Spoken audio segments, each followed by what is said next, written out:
perfect time to put those creative ideas into practice. And here to help in today's Creative Corner, we have Daisy Lane Scrapbooking and Craft Malls.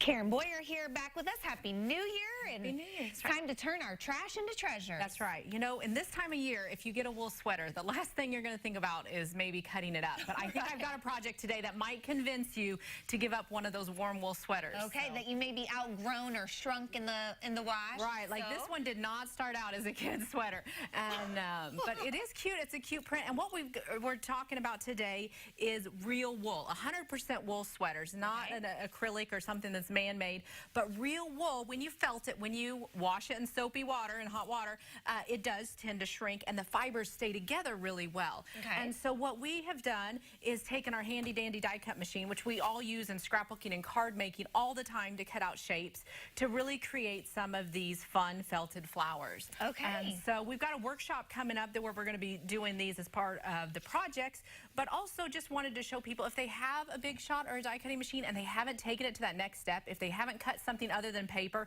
to show them how easy and simple it is to cut up some of these fabrics. So do you need a different die cut to cut fabric, or it's the same? It is the same die. You do want to use your steel rule dies, not your wafer thin dies.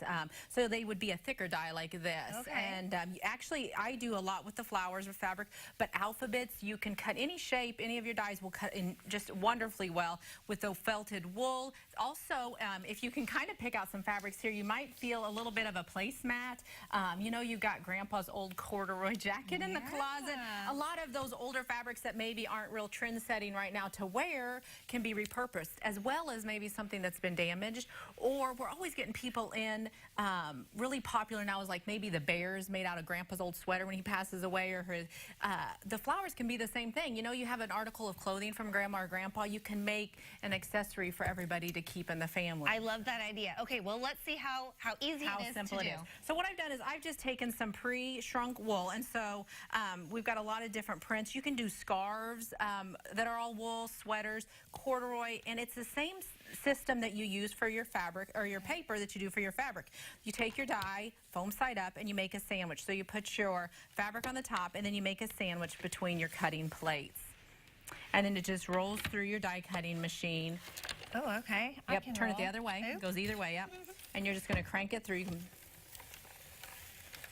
Oh, right. So in the workshop, people are going to have access to all the flower dies, actually even more than that. So probably 30 or 40 dies, some of them that are even retired that you can't even have access to anymore. Wow. All the felt and fabric will be provided, and they will just be able to cut to their heart's content. And they can assemble some of these great ones or cut them out just to take home to add to cards, projects. And you can see here just the amazing different ways just to have them cut, and then you can just sandwich them. How are you going to bind them together? That's one thing we'll go over in the workshop, is some different ways to bind them, because there's going to be a difference between if you need it on a article of clothing that you want to wash versus a scrapbook page. So we'll talk about sewing techniques. We'll talk about ways to embellish with stitching, beadwork, actual felting, which you can do with actual wool felt and felt it. And then we'll talk about different backings and how to, whether gluing versus sewing, because there are so many different options. Has just a little alligator clip on there, so many options with our felting flowers old here. Wool sweaters. So if somebody does have an old sweater, can they bring it? Or yeah, they can bring any of the fabrics they want, especially if they had something like we kind of talked about that was more meaningful to them. But in the workshop, we'll have so many choices. They really won't be disappointed. Well, it looks like it's going to be a fun time there on Tuesday, February 7th from 6 to 8. They're at the Daisy Lane Scrapbooking and Craft Mall in Mattoon. So prepayment and registration is a must. Yes, ma'am. Okay, because we got to know how much. We got to know how much fabric. We got to know how many sweaters we need. How much Goodwill digging we need to go to. Exactly. Karen, thank you so much.